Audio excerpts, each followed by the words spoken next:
తండ్రి కుమార పరిశుద్ధాత్మకు మహిమ కలుగునుగాక. ఈనాటి జీవవాక్యం. ప్రభువు మన దేవుడు, మనము ఆయన కాచి కాపాడు ప్రజలము, ఆయన మేపు మందలము. కీర్తన 95:7. ప్రియ దేవుని బిడ్డలారా, సర్వశక్తిగల సర్వేశ్వరుని కృపకు పాత్రులైన సహోదరి సహోదరులారా, మన ప్రభువు యేసుక్రీస్తు కృపయు, తండ్రి దేవుని ప్రేమయు, పవిత్రాత్మ సహవాసము మీకు లభించునుగాక. ఈనాటి జీవవాక్యం దేవునకు మరియు మనకు మధ్య ఉన్న సంబంధాన్ని వివరిస్తుంది. ప్రభువు దేవుడని, ఆయన స్వహస్తాలతో చేయబడిన మనకు ఆయనే ప్రభు అని, ఆయన ఊపిరిని, పోలికను, ఆకారాన్ని కలిగిన మనం, ఆయన ఆత్మను ధరించిన మనం ఆయనకు చెందిన వారమని వాక్యం తెలియజేస్తుంది.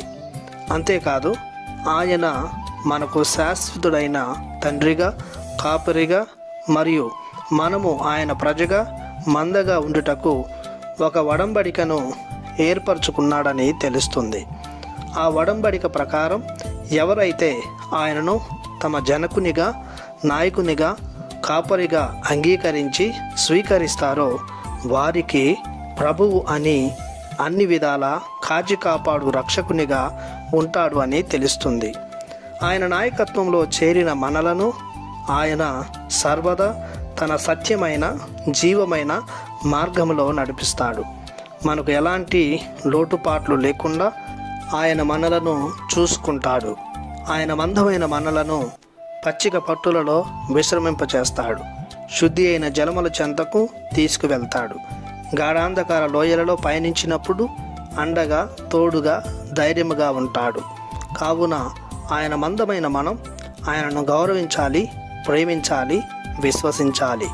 ఆయన నామమునకు ఘనకీర్తిని, మహిమను చేకూర్చాలి. ప్రార్థించుదము. మా మంచి కాపరి అయిన దేవ, మీ ఘనమైన ప్రేమకు మీకు వందనాలు, స్తోత్రాలు చెల్లిస్తున్నాము.